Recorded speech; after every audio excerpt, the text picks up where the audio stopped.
Boa tarde a todos. Meu nome é Marcelo Mello. Gostaria de agradecer o convite aqui do Duane para estar apresentando aqui para vocês o que tem de mais moderno na questões de segurança digital para municípios, cidades, e corporações, inclusive. Tá? Eu sou de Balneário Camboriú, tá? Sou empresário em Balneário Camboriú. Desde 2009, nós temos uma rede de centros de serviços autorizados da Apple. Esse interesse por tecnologia já vem de muito tempo. Tá? E me despertou, em 2015, a aquisição de um drone. A gente já trabalhava com produtos da Apple, a DJI estava entrando no mercado. Eu tinha uma GoPro, não fazia muito uso dela. Então, eu percebi que com um drone eu poderia estar utilizando essa câmera de uma forma melhor. Quando eu pensei em adquirir um drone, eu já vi que os drones já vinham com câmeras. Então, o passo para adquirir foi mais fácil, mais rápido. E, desde a aquisição desse primeiro equipamento, eu percebi um potencial muito grande nos drones dessa marca DJI e de outras marcas. Obrigado. Os drones eles vêm evoluindo com o passar do tempo muito rapidamente, assim como a questão da robótica, que a gente vai falar aqui hoje também. Tá? Empresas da China vêm ganhando espaço no mercado muito rápido. Na questão de robótica, vocês já devem ter ouvido falar da Boston Dynamics. É uma empresa americana que já foi do Google, hoje em dia ela é do grupo Hyundai. Também tem os robôs humanoides, quadrúpedes, semelhante a esse que tem aqui no palco. Esse aqui é de uma empresa chinesa chamada Unitree. Tá? A Unitree é uma empresa recente, era um ex-funcionário da DJI, que se afastou para montar uma empresa de robótica. Hoje ela trabalha com robôs quadrúpedes e com humanoides, que eu vou mostrar na sequência aqui para vocês. Tá? A parte de drones, a gente tem a questão, hoje em dia, de drones autônomos. Tá? Então, como é que eles podem estar trabalhando junto à segurança pública, que é o principal intuito da nossa apresentação aqui hoje. Esses equipamentos podem cobrir uma área muito maior, num curto prazo de tempo. Certo? Então, um drone desse, hoje, ele é capaz de cobrir em linha reta 10 quilômetros e decola da base em cerca de 30 segundos. Ele é acionado em 30 segundos, ele já pode estar captando imagens, tá? Transmitindo para uma central de controle. Essas imagens aí, elas podem ser captadas também com câmeras termais para operações noturnas. Tá? O sistema de navegação autônoma dele é pré-programado, então nós programamos missões e esses drones podem estar voando em principais vias públicas, fazendo monitoramento junto com a guarda ou a polícia militar. Tá? Das câmeras de alta resolução que a gente pode chegar a destacar aí a parte do zoom delas. Tá? Essas câmeras hoje têm um poder aí de um zoom híbrido que mistura o óptico com o digital de até 200 vezes. Isso aí tu pode ver a placa de um carro a 1 quilômetro de distância, mais ou menos. Então, ajuda muito na questão aí do patrulhamento. Detecção automática de incidentes e comportamentos suspeitos. Esses drones já são embarcados com alto poder de processamento. Então, a IA, hoje, ela é muito bem aplicada nesses drones. Tá? Então, a partir do momento que faz a aquisição do equipamento desse, você pode estar contratando uma solução, e esses drones que fazem essa rota de segurança 24/7, 24 horas por dia, 7 dias por semana, tá?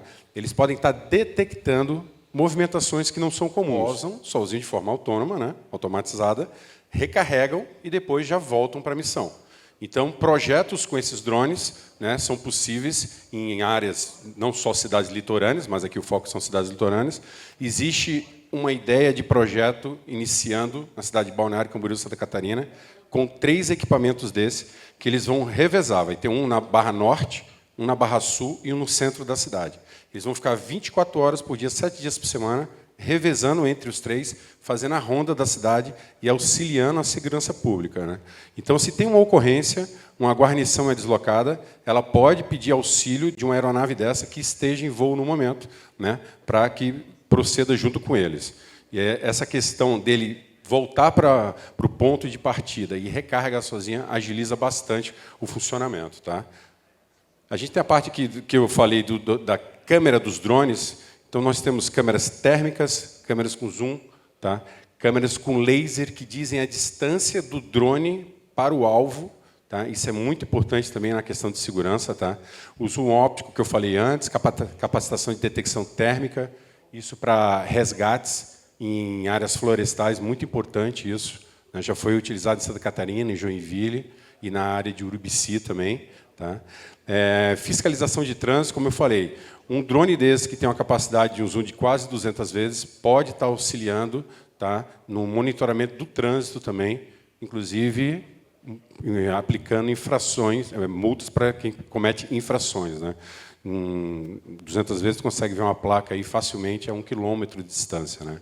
Detecções de fontes de calor para localização de pessoas, que eu acabei de falar, e integração com o sistema de inteligência artificial para reconhecimento automático de padrões suspeitos, né?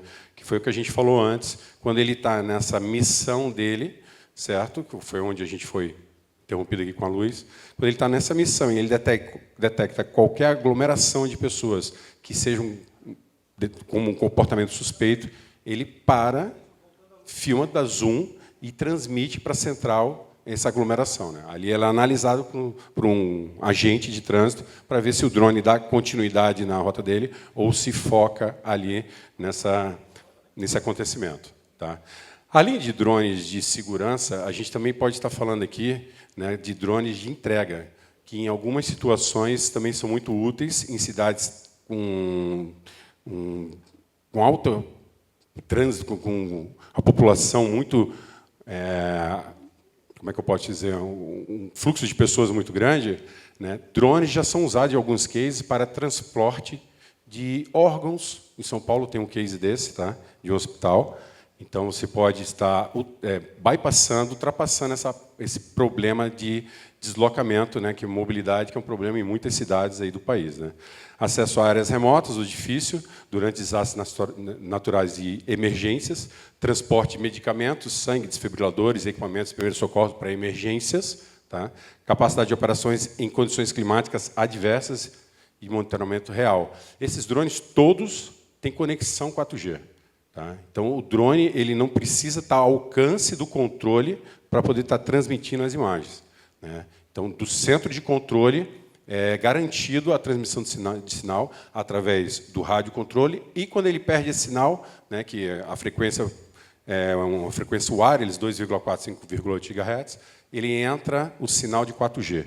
Então, em cidades onde existe essa cobertura 4G, o drone consegue receber comandos e transmitir imagens através disso. Por isso que tem essa fidelidade de sinal ali. Né? E as condições climáticas, esses drones têm proteção IP65, então, faça chuva, faça sol, eles conseguem cumprir as missões deles 24 horas por dia, 7 dias por semana. Além dos drones, algo que vai surgir agora, principalmente na China, eu já cataloguei ali mais de 25 marcas de empresas, startups chinesas, que estão produzindo isso. Ó, robôs humanoides, para atender no dia a dia. Esses robôs vão estar... inicialmente, talvez, em corporações, segurança pública, né, em grandes instituições, mas, no futuro breve, aí, provavelmente vai estar na casa de vocês.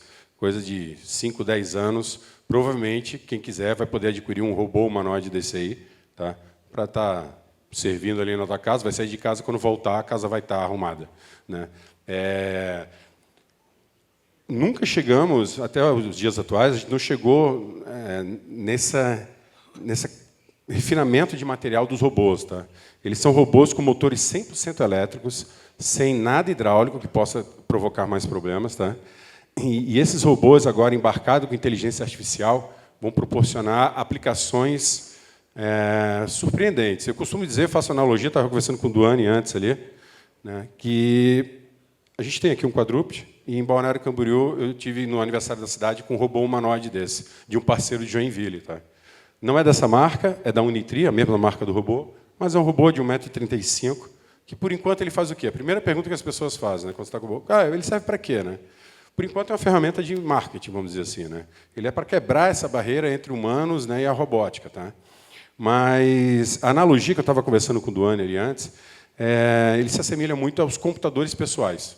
Tá? Os computadores pessoais, quando surgiram no final da década de 70, eles eram simplesmente um teclado elétrico. Né? Eles escreviam em cartões e, para muita gente, aquilo não tinha utilidade. Né?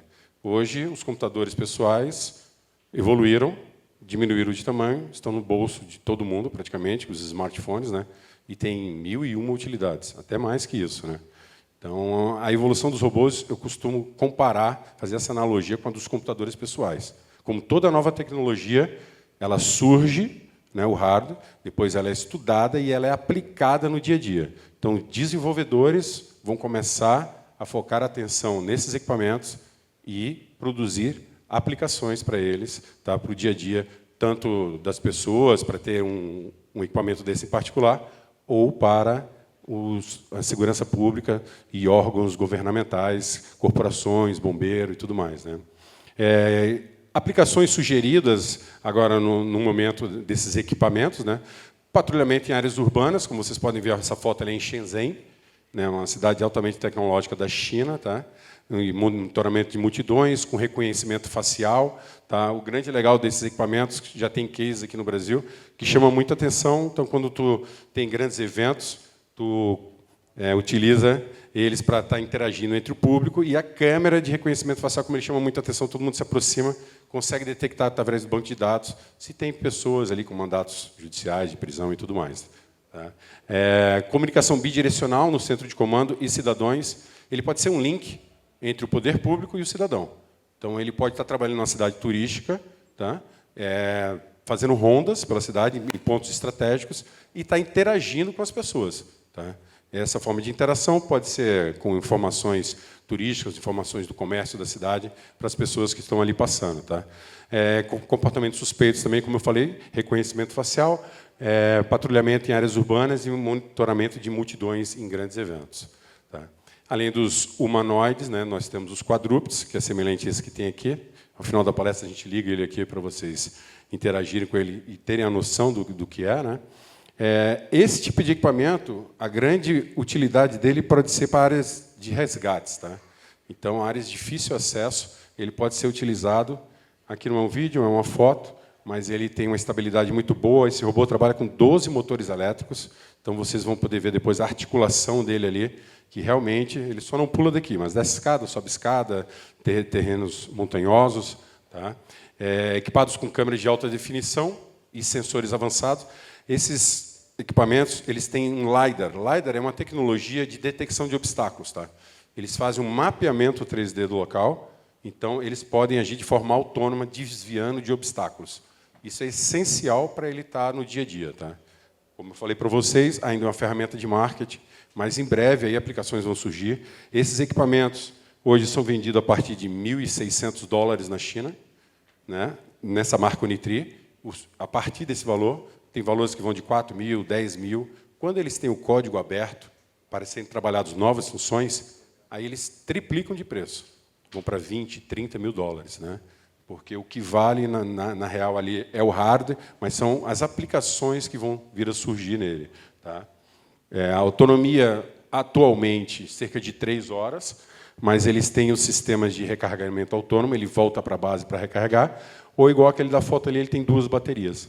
E aí tu consegue fazer o que chamam de troca-quente. Esse equipamento desliga até iniciar novamente, vai um tempinho. Então, a troca-quente, você não precisa desligar o equipamento. Ele tem 2 baterias, você retira uma, a outra está mantendo ele ligado, você coloca uma carregada, retira a outra e coloca a outra. Você tem 2 baterias carregadas para mais 3. Nesse caso ali vai dar mais, vai dar umas 6 horas de autonomia, mais ou menos, para esse cachorro aí, para trabalhar em resgates, inspeções também de subestações elétricas. Tá? Passando aqui, além também de quadrúpedes e humanoides, nós temos esses robôs, né, que são robôs com sistemas de rodas, que já atuam em algumas cidades dos Estados Unidos fazendo delivery. Tá? A gente já tem parte de delivery com esses robôs aí, podem ser aplicados também na área de segurança, já tem empresas com destinações de aplicações para isso. Tá? Eles contam com câmera 360 graus, tá? Uma autonomia aí de cerca de 12 horas, aí vai depender do equipamento. Né? E o sistema de navegação avançada, que são os LiDARs, que eu falei para vocês, que faz um mapeamento 3D de todo o ambiente, né? Ou da rota que ele foi programado, para evitar que ele bata em obstáculos, né? E que ele tenha essa adaptatividade para desviar de obstáculos e de pessoas que não estavam nessa rota quando foi programada. Tá? E ele também contém a conexão 4G para uma comunicação em tempo real com os centros de controles. Tá? Aqui a gente tem a parte de integração do robótica com as plataformas centralizadas, tá? Do comando e controle para gerenciamento de múltiplos sistemas. Então, esse robô, não é que a pessoa precisa estar num centro operacional operando um de cada vez. Esses robôs, a partir do momento que eles têm a aprendizagem com inteligência artificial, você programa um e pode adquirir 1.000, 2.000 robôs, que eles vão ter o mesmo sistema de inteligência desse que você programou. Então, isso é muito bom. Essa escala, com o tempo, com a diminuição no valor dos produtos, vai ser mais acessível, né, e mais viável para aplicações. Né? Como toda tecnologia, é um produto caro, ainda hoje. Eu passei alguns preços para vocês do quadrúpede. Né? O humanoide, cerca a partir hoje de $16.000, esse que a gente tem ali em Joinville, de um parceiro. A Unitri acabou de anunciar um humanoide por $6.000, mas eles vão de $6 até $100.000. É um valor que inviabiliza hoje para muitas aplicações. Né? Mas a tendência é que esse custo diminua, tá, com o tempo e se torne mais viável para aplicações do dia a dia. Tá? A gente tem a comunicação em tempo real também, né, com os robôs, de resposta coordenada a incidentes, compartilhamento de dados entre sistemas terrestres e aéreos para cobertura completa de áreas urbanas. Então, o cachorro que está fazendo uma ronda com a guarnição da Guarda Municipal, da Polícia Militar, ele pode estar comunicando com os drones também, que estão fazendo a ronda, que estão em suas missões, e com os humanoides. Então, essa interação de comunicação ela é efetiva e contínua. Tá? O robô não depende só de um comando ou do que ele foi determinado. Ele, conversando com outros sistemas, ele pode readequar a missão dele. Tá? E protocolo de operação conjunta para maximizar a eficiência e reduzir custos operacionais. Né? Aqui a gente tem uma preocupação, né, que é a questão ética, né? Os dados que são absorvidos por esses equipamentos. Né? São dados que são trabalhados com criptografias, com servidores. Né? Aí se assemelha muito às grandes big techs. Né? Os smartphones também têm acesso a todas as informações de vocês. Né? E isso aí as empresas têm uma grande atenção para que esses dados não sejam vazados. A gente vê alguns vazamentos de dados, mas pode ter certeza que é uma preocupação muito grande das empresas, das big techs, essas questões aí de dados. No Brasil, a gente tem a LGBT, né, para isso. A grande dúvida é um drone fazendo ronda, ele está detectando imagens, uma cidade vertical, como Balneário Camboriú, vamos dar um exemplo. Né? Essas imagens, elas podem vazar? Então, existe toda essa preocupação, os órgãos responsáveis, né, que vão estar armazenando essas imagens com o único intuito de trabalhar para a segurança pública. Né? A intenção não é ficar de voyeur, identificando imagem de ninguém, a intenção é trabalhar a missão que foi imposta ao equipamento. Né? Autonomia do drone, controle humano.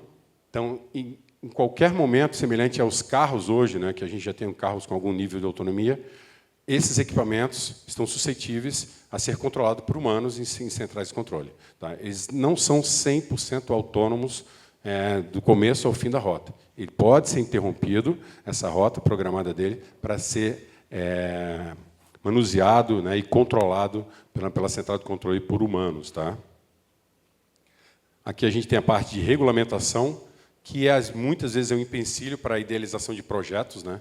A regulamentação, hoje, para esse projeto que a gente quer idealizar na cidade de Balneário Camboriú, com essas 3 docks com drones autônomos, pela legislação de hoje, ele não pode acontecer. Hoje, a legislação não permite que o drone voe fora da visada do piloto, tá? Mais de 120 metros de altura, né? E que voe de forma autônoma, vamos dizer, automatizada. Né? Está saindo uma nova regulamentação de drones agora. Né? Isso foi semana passada anunciado, se eu não me engano. Ainda não está em prática, mas melhorou essa questão aí. Tá? Então, a gente está procurando essas informações aí.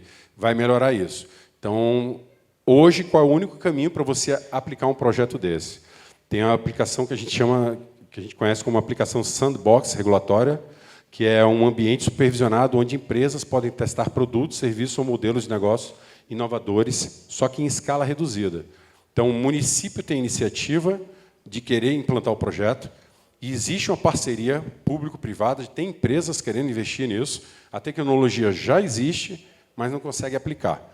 Então, hoje, através dos órgãos fiscalizadores, como a ANAC, você consegue elaborar um projeto desse, né, tendo um aval do município, né, que é esse efeito sandbox, né, regulatório, você consegue colocar em prática um projeto desse. Só que, como diz ali, em pequena escala. Agora, com a mudança da regulamentação dos drones, a gente tem uma expectativa aí que melhore isso, né, e possam ser realizados projetos assim, principalmente na área de segurança. Tá? Vai existir uma liberação maior para essa área de segurança. Porque, como eu falei, a tecnologia já existe, né? E é uma pena você ter o equipamento, ter a vontade de executar e não conseguir por causa de burocracias e regulamentações. Tem que existir a regulamentação? Tem que existir, né? Mas ela tem que ser viável para a aplicação, né? Ela não pode inviabilizar projetos, né? Então, é isso que a gente fala ali, o sandbox pode simplificar o processo de lançamento de inovações, reduzindo a burocracia e o tempo de lançamento. Tá? Esses aqui são alguns casos, na prática, desses equipamentos sendo utilizados já no dia a dia. A gente tem casos em Nova York, Singapura. Singapura, o Rodolfo Xavier, não é um quadrúpede. O de Nova York é esse quadrúpede aqui, que é da Boston Dynamics, né, que é uma empresa já que tem muitos vídeos rolando na internet há alguns anos, né, mas é uma empresa concentrada mais na parte industrial. Tá? E novas empresas que estão surgindo na China, novas startups como a Unitri, elas já estão comercializando, viabilizando o preço desses produtos para que escritórios, empresas, né, laboratórios de desenvolvimento, universidades consigam estar adquirindo, e o consumidor final também. Essa foi a primeira empresa que produziu um robô que um consumidor final consegue adquirir para começar a ter o conhecimento, ver como funciona, e dali ter os insights para novas aplicações. Né? A gente tem em Shenzhen, na China, também, ela tem uma rede integrada de drones e robôs terrestres para vigilância urbana em tempo real. E, além dessa rede integrada de drone de robôs terrestres, ela já tem a rede integrada de drones mesmo em estradas. Tá? Então, em estradas, a gente tem já drones executando semelhante a esse projeto que a gente está sugerindo na cidade de Balneário Camboriú. Drones autônomos, que se auto-recarregam, né, e têm as missões pré-definidas para estarem executando 24 horas por dia, 7 dias por semana. Tá?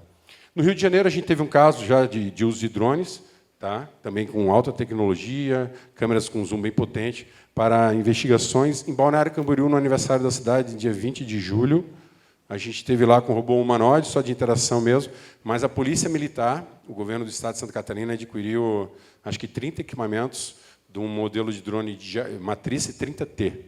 É um drone que já tem um zoom de câmera 200 vezes, e eles estavam lá com esse drone embarcado com tecnologia de reconhecimento facial. Tá? Fazendo rondas na cidade, monitorando o show. O tempo inteiro, eles estavam no ar ali, auxiliando na guarda municipal de Balneário Camboriú ali para a execução do evento. E essa é a sugestão. Né?